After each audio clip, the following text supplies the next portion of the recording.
Hola queridos amigos y amigas, ¿cómo me les va? Espero que se encuentren muy bien.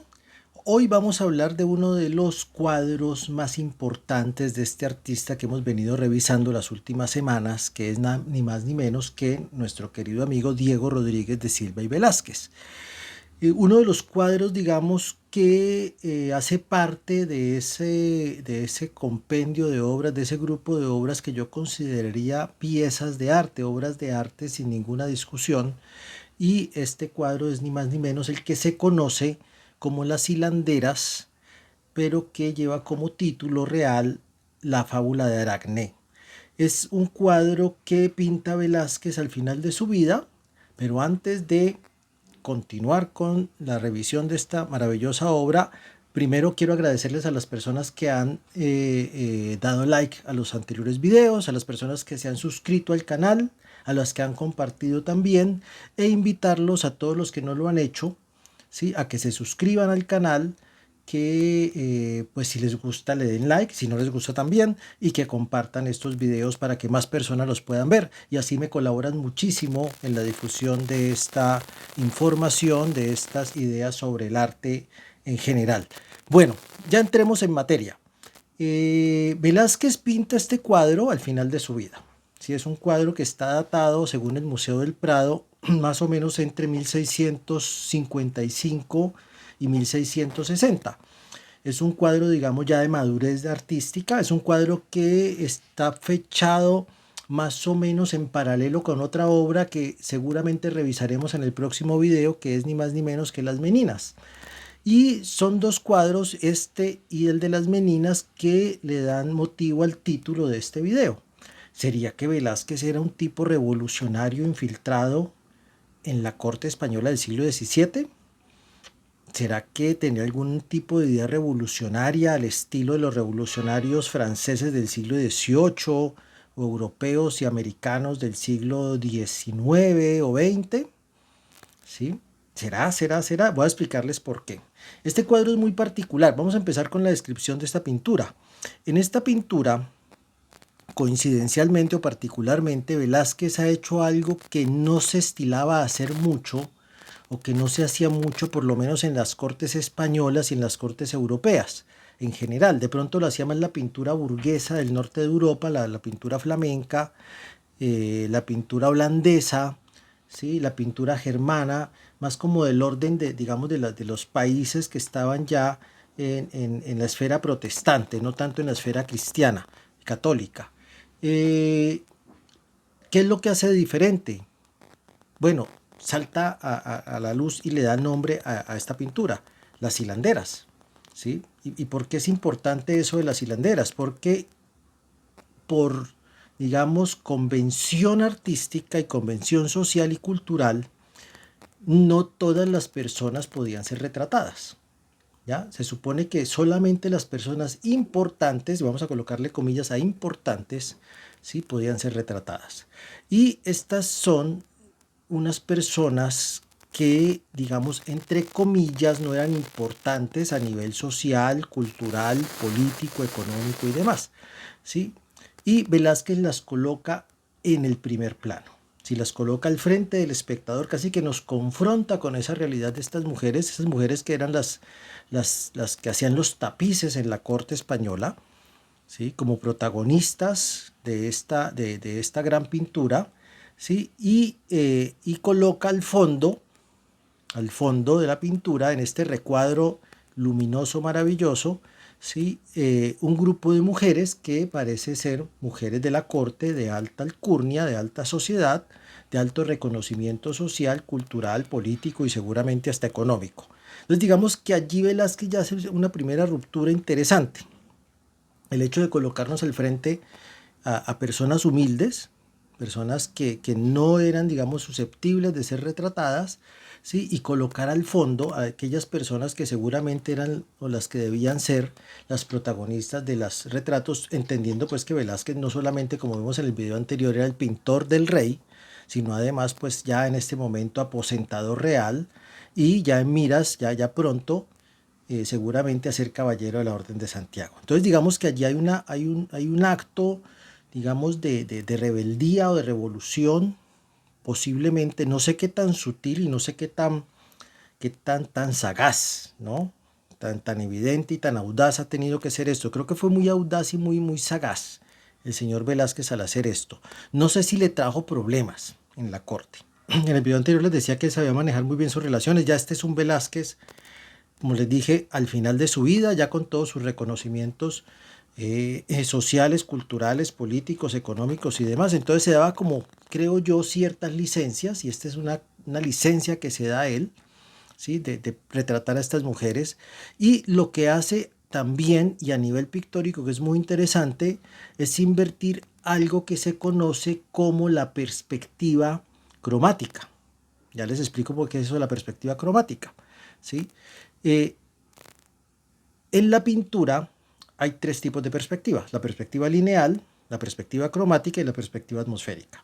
Si ustedes tienen por ahí una ventana que de pronto de hacia un paisaje o traen a su recuerdo la memoria de algún paisaje que hayan visto alguna vez en la vida, ¿sí? Un paisaje, por decirles algo, un paisaje con flores en el primer plano, unas pequeñas colinas o un valle en el segundo plano y unas montañas al fondo, podrán notar, ¿sí? Tanto si lo están viendo como si lo están recordando, que los colores del primer plano, por ejemplo los colores de las flores, son colores muy llamativos, muy luminosos, muy de fuertes contrastes, mientras que el valle va perdiendo como esa luminosidad, va perdiendo eso como llamativo que tiene, ¿sí? Y al fondo las montañas se van a ver azulosas, agrisadas y demás.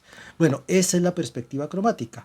Perspectiva cromática básicamente nos indica que los elementos del primer plano van a estar muy luminosos, van a ser colores muy fuertes, ¿sí? Más iluminados, y los colores del fondo, ¿sí? De lo que se va hacia el fondo, pues van a ser más oscuros, más opacos y demás. En este cuadro, Velázquez invierte esa perspectiva, ¿sí? Coloca lo más luminoso al fondo y lo menos luminoso, la penumbra, hacia el primer plano. O sea, nos coloca en la penumbra de estas mujeres, casi como espectadores estamos ahí como agazapados viendo esta pintura, en esa penumbra, y compartiendo con ellas esa penumbra, y las mujeres al fondo que están apreciando además un cuadro de Rubens, si mal no estoy, El rapto de Europa de Rubens, pintada en 1628, cuando Rubens pasa por la corte española.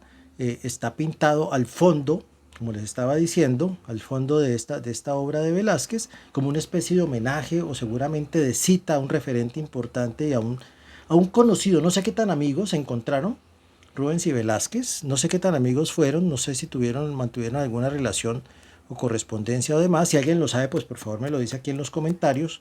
Pero la cuestión básicamente es que lo que hace Velázquez es citar a Rubens en ese rapto de Europa, que como les digo, y que si mal no estoy, viene también de otro gran pintor que también, digamos, es admirado por Velázquez, que es ni más ni menos que Tiziano, ¿no? El rapto de Europa de Tiziano, que es copiado en esta pintura por Rubens. Bueno, allí hay una inversión de valores cromáticos. Utiliza también la otra perspectiva, que es la perspectiva atmosférica, pero la invierte también, sobre todo en la mujer que está al centro, esta mujer que está vestida como de telas rojizas, oscuras en su vestido, y las mangas blancas, que está como recogiendo algo del piso.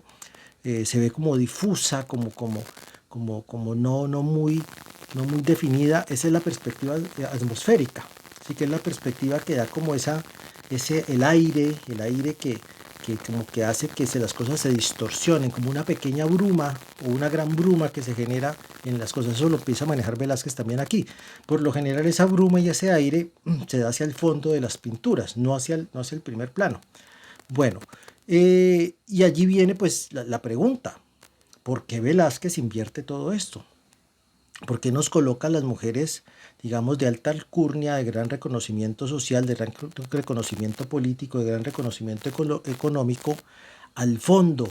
Una de ellas por ahí como volteando a mirar, a ver qué es lo que está pasando por acá con las mujeres de los telares, de los tapices, ¿no? Es la fábrica de tapices de Real, la fábrica de tapices de los reyes de España, ¿sí?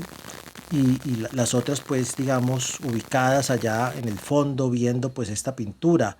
No se sabe muy bien si hay un personaje con un yelmo ahí, si está disfrazado o está pintado también, ¿no? Es una representación ahí curiosa. Pero bueno, la cuestión básicamente es que, ¿por qué nos hace esa inversión? ¿Por qué nos coloca a los personajes más humildes como protagonistas de esta pintura? ¿Y por qué nos coloca a los personajes más importantes al fondo como una especie de background de figuras que pues minimizan su importancia por su tamaño y por su distancia, ¿no? No sabría decir exactamente quiénes están ahí, pero por sus vestidos pues se ven que son damas de la corte, damas importantes. ¿Qué pasaba con la mente de Velázquez? Creo que nunca lo vamos a saber. Hacía este tipo de cosas. Lo veremos también en el siguiente video con las meninas. Si las meninas tienen varias cosas particulares y varias cosas interesantes. Bueno, no he hablado de la técnica de Velázquez, no he hablado de la rueca, por ejemplo, en movimiento, cómo representa el movimiento, cómo representa, digamos, la gestualidad de los personajes, la relación de composición, cómo juega con la mirada del espectador en el momento en que se cruzan los diferentes elementos. Y hay dos elementos que son interesantes ahí que no sé si tengan que ver con lo simbólico o con una representación realista del espacio. Uno es la puerta que se alcanza a ver a nuestra derecha, ¿sí? El lado izquierdo del cuadro. Hay una puerta ahí sugerida, hay como una especie de atados de hilos colgando del muro, y allí se alcanza a ver el quicio de una puerta y sobre todo la escalera. Una escalera en un sitio de telares puede ser importante porque pues obviamente hay que estar colgando y bajando los telares muy posiblemente desde su sitio, pero pues es una escalera que de pronto tenga algún significado sobre el ascenso o sobre el descenso, ¿ya? Misteriosa la mente de Velázquez, interesantes sus obras. Continuaremos con las meninas en el próximo video. Les agradezco muchísimo su atención, espero que se encuentren muy bien. Les recuerdo sus likes, sus suscripciones, compartir este video y nos vemos pronto.